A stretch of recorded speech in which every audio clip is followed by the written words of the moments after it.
Hombre, la presencia de seleccionados, bueno, de gente del Tarragona en las selecciones catalanas no es más que el reflejo de un trabajo serio que se está haciendo, a pesar de todos los defectos que hay que tener en cuenta que es un trabajo de gente amateur, que se planifica la temporada de una manera, después las cosas cambian y el año más difícil sin duda alguna ha sido este, porque es el año en el que el club ha crecido más con diferencia, tanto en categorías como en gente, como en actos sociales.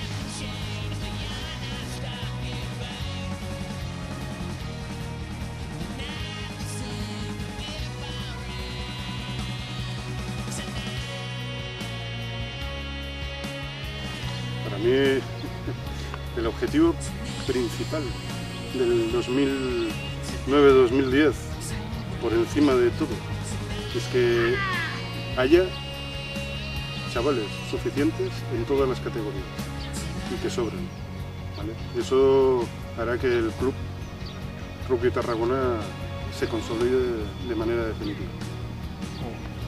Hombre, mi deseo como presidente es un deseo de consolidar al club económicamente, de dotarle de los suficientes recursos económicos para poder continuar con nuestro proyecto de crecimiento del club.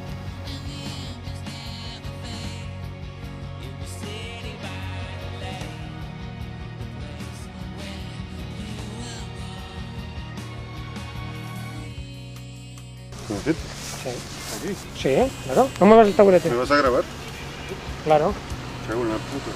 Con lo que me gusta a mí. ¿Y qué quieres que haga?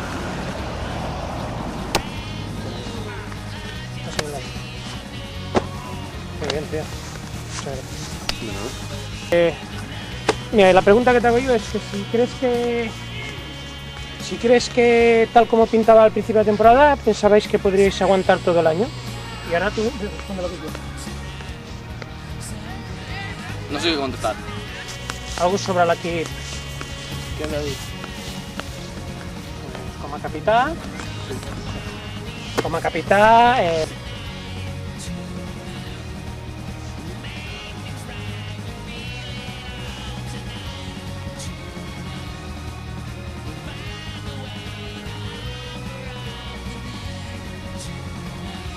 Ja?